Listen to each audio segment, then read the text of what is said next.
श्रीमद् भागवत महापुराण स्कंद 11वां अध्याय 6। यादवों को प्रभास क्षेत्र जाने की तैयारी करते देखकर उद्धव का भगवान के पास आना। श्री शुकदेव जी कहते हैं, परीक्षित, जब देव ऋषि नारद वासुदेव जी को उपदेश करके चले गए तब अपने पुत्र सनकादिकों, देवताओं और प्रजापतियों के साथ ब्रह्मा जी, भूतगणों के साथ सर्वेश्वर महादेव जी और मरुदगणों के साथ देवराज इंद्र द्वारका नगरी में आए।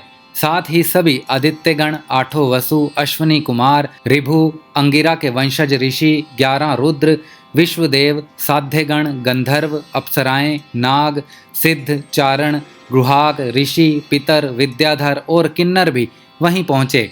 इन लोगों के आगमन का उद्देश्य यह था कि मनुष्य का सा मनोहर वेश धारण करने वाले और अपने श्याम सुंदर विग्रह से सभी लोगों का मन अपनी ओर खींचकर रमा लेने वाले भगवान श्री कृष्ण का दर्शन करें, क्योंकि इस समय उन्होंने अपना श्री विग्रह प्रकट करके उसके द्वारा तीनों लोकों में ऐसी पवित्र कीर्ति का विस्तार किया है जो समस्त लोकों के पाप ताप को सदा के लिए मिटा देती है।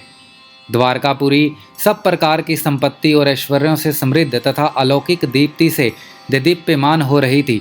वहां आकर उन लोगों ने अनूठी छवि से युक्त भगवान श्री कृष्ण के दर्शन किए। भगवान की रूप माधुरी का निर्निमेष नयनों से पान करने पर भी उनके नेत्र तृप्त न होते थे। वे एकटक बहुत देर तक उन्हें देखते ही रहे। उन लोगों ने स्वर्ग के उद्यान, नंदन वन, चैत्र रथ आदि के दिव्य पुष्पों से जगदीश्वर भगवान श्री कृष्ण को ढक दिया और चित्र विचित्र पदों तथा अर्थों से युक्त वाणी के द्वारा उनकी स्तुति करने लगे। देवताओं ने प्रार्थना की, स्वामी, कर्मों के विकट फंदे से छूटने की इच्छा वाले मुमुक्षु जन भक्ति भाव से अपने हृदय में जितना चिंतन करते रहते हैं, आपके उसी चरण कमलों को हम लोगों ने अपनी बुद्धि, इंद्रिय, प्राण, मन और वाणी से साक्षात नमस्कार किया है। अहो, आश्चर्य है अजित, आप माइक, रज आदि गुणों में स्थित होकर इस अचिंत्य नाम रूपात्मक प्रपंच की त्रिगुणमयी माया के द्वारा अपने आप में ही रचना करते हैं, पालन करते हैं और संहार करते हैं। यह सब करते हुए भी इन कर्मों से आप लिप्त नहीं होते, क्योंकि आप राग द्वेष आदि दोषों से सर्वथा मुक्त हैं और अपने निवारण अखंड स्वरूप भूत परमानंद में मग्न रहते हैं।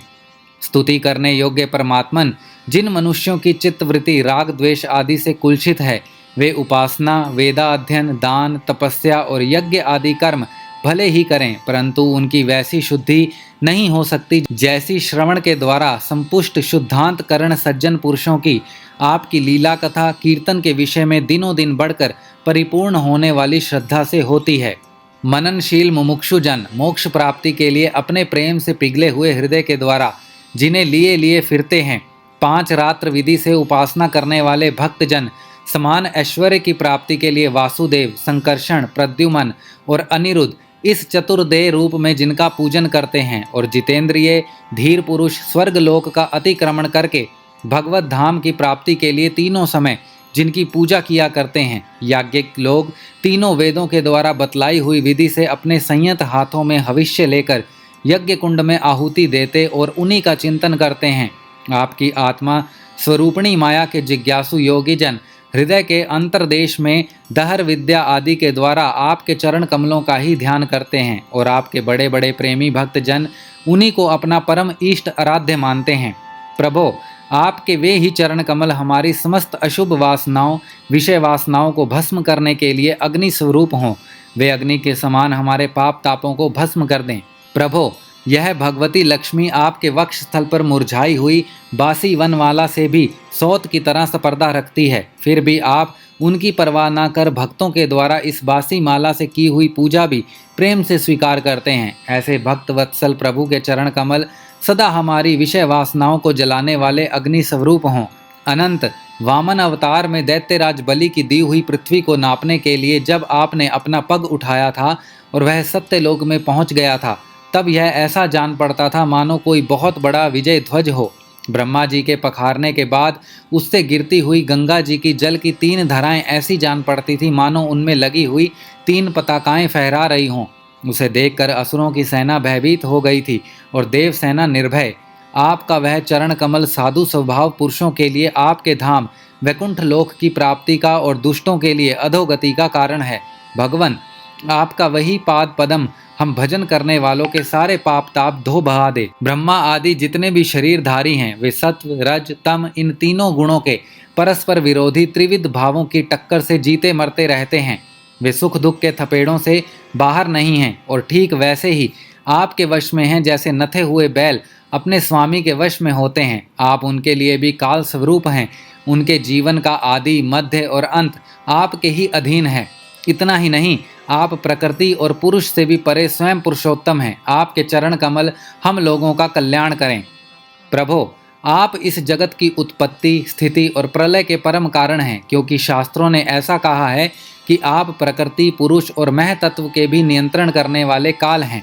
शीत, ग्रीष्म और वर्षा काल रूप 3 नाभियों वाले संवत्सर के रूप में सबको क्षय की ओर ले जाने वाले काल आप ही हैं। आपकी गति अबाध और गंभीर है। आप स्वयं पुरुषोत्तम हैं। यह पुरुष आपसे शक्ति प्राप्त करके अमोघ वीर्य हो जाता है और फिर माया के साथ संयुक्त होकर विश्व के मह तत्व रूप गर्भ का स्थान करता है। इसके बाद वह मह तत्व त्रिगुणमयी माया का अनुसरण करके पृथ्वी, जल, तेज, वायु, आकाश, अहंकार और मन रूप 7 आवर्णों वाले इस सुवर्ण वर्ण ब्रह्मांड की रचना करता है। इसीलिए ऋषिकेश, आप समस्त चराचर जगत के अधीश्वर हैं। यही कारण है कि माया की गुण विषमता के कारण बनने वाले विभिन्न पदार्थों का उपभोग करते हुए भी आप उनमें लिप्त नहीं होते। यह केवल आपकी ही बात है।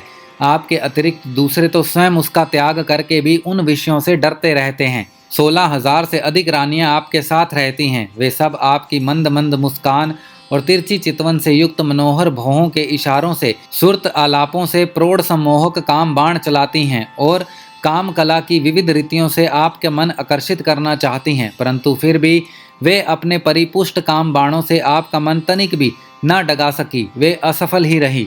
अपने त्रिलोकी की पाप राशियों को धो बहाने के लिए 2 प्रकार की पवित्र नदियां बहा रखी हैं। एक तो आपकी अमृतमय लीला से भरी कथा नदी और दूसरी आपके पाद प्रलाक्षण से जल से भरी गंगा जी। अतः सत्संग सेवी विवेकी जन कानों के द्वारा आपकी कथा नदी में और शरीर के द्वारा गंगा जी में गोता लगाकर दोनों ही तीर्थों का सेवन करते हैं और अपने पाप ताप मिटा देते हैं। श्री शुकदेव जी कहते हैं, परीक्षित, समस्त देवताओं और भगवान शंकर के साथ ब्रह्मा जी ने इस प्रकार भगवान की स्तुति की। इसके बाद वे प्रणाम करके अपने अपने धाम में जाने के लिए आकाश में स्थित होकर भगवान से इस प्रकार कहने लगे।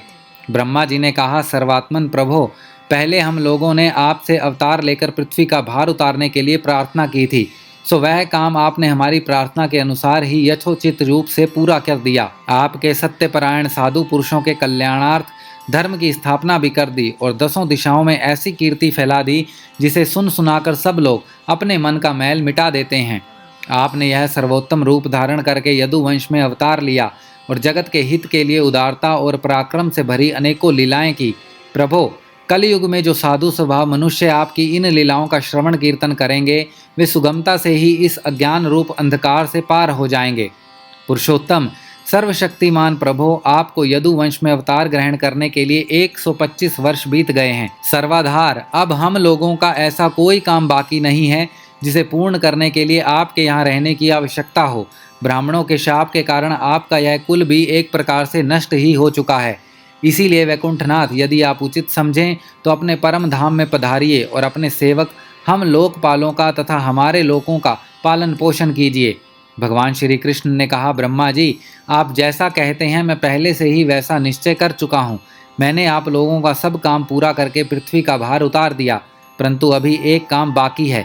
वह यह कि यदुवंशी बल विक्रम, वीरतावश और धन संपत्ति से उन्मत्त हो रहे हैं। ये सारी पृथ्वी को ग्रस लेने पर तुले हुए हैं। इन्हें मैंने ठीक वैसे ही रोक रखा है जैसे समुद्र को उसके तट की भूमि। यदि मैं घमंडी और उच्छकल यदुवंशियों का यह विशाल वंश नष्ट किए बिना ही चला जाऊंगा तो ये सब मर्यादा का उल्लंघन करके सारे लोगों का संहार कर डालेंगे। निष्पाप ब्रह्मा जी, आप ब्राह्मणों के शाप से इस वंश का नाश प्रारंभ हो चुका है। इसका अंत हो जाने पर मैं आपके धाम में होकर जाऊंगा।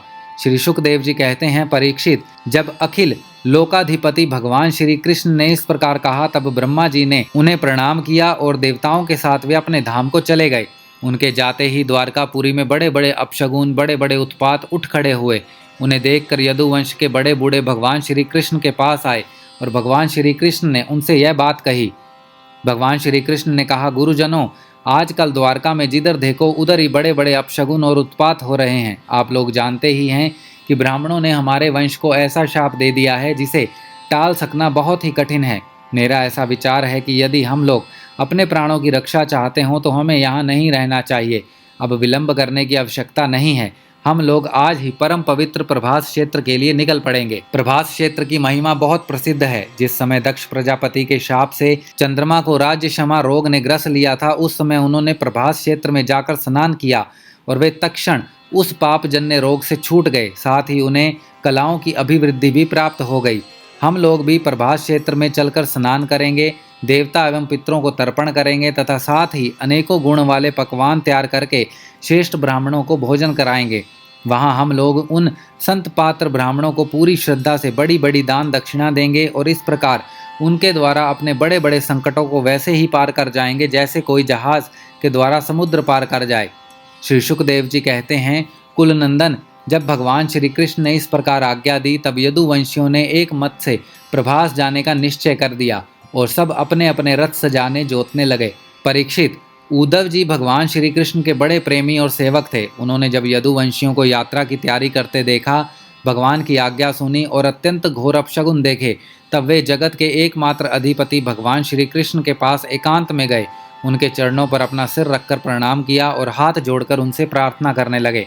उद्धव जी ने कहा, योगेश्वर, आप देवादि देवों के भी अधीश्वर हैं। आपकी लीलाओं के श्रवण कीर्तन से जीव पवित्र हो जाता है। आप सर्वशक्तिमान परमेश्वर हैं। आप चाहते तो ब्राह्मणों के शाप को मिटा सकते थे, परंतु आपने वैसा किया नहीं। इससे मैं यह समझ गया कि अब आप यदुवंश का संहार करके इसे समेटकर अवश्य ही इस लोक का परित्याग कर देंगे। परंतु घुंघराली अलकों वाले श्याम सुंदर, मैं आधे क्षण के लिए भी आपके चरण कमलों के त्याग की बात सोच भी नहीं सकता। मेरे जीवन सर्वस्व मेरे स्वामी, आप मुझे भी अपने धाम में ले चलिए। प्यारे कृष्ण, आपकी एक एक लीला मनुष्यों के लिए परम मंगलमयी और कानों के लिए अमृत स्वरूप है। जिसे एक बार उसका रस का चस्का लग जाता है, उसके मन में फिर किसी दूसरी वस्तु के लिए लालसा ही नहीं रह जाती। प्रभो, हम तो उठते बैठते, सोते जागते, घूमते फिरते आपके साथ रहे हैं। हमने आपके साथ स्नान किया, खेल खेले, भोजन किया, कहाँ तक गिनावें। हमारी एक एक चेष्टा आपके साथ होती रही। आप हमारे प्रियतम हैं और तो क्या, आप हमारे आत्मा ही हैं। ऐसी स्थिति में हम आपके प्रेमी भक्त आपको कैसे छोड़ सकते हैं। हमने आपकी धारण की हुई माला पहनी, आपके लगाए हुए चंदन लगाए, आपके उतारे हुए वस्त्र पहने और आपके धारण किए हुए गहनों से अपने आप को सजाते रहे।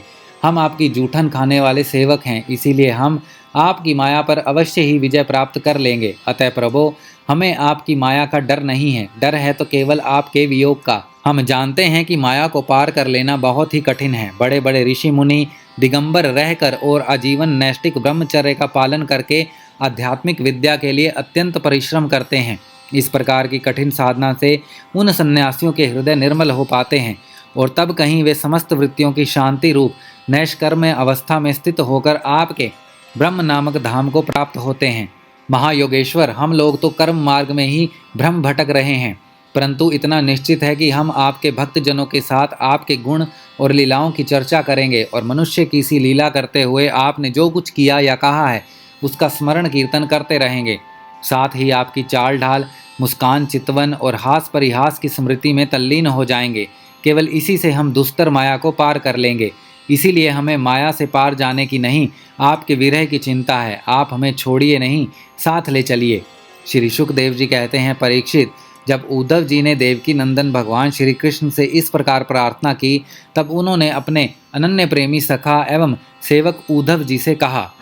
श्रीमद्भागवत महापुराण स्कंद 11वां अध्याय 6 समाप्त।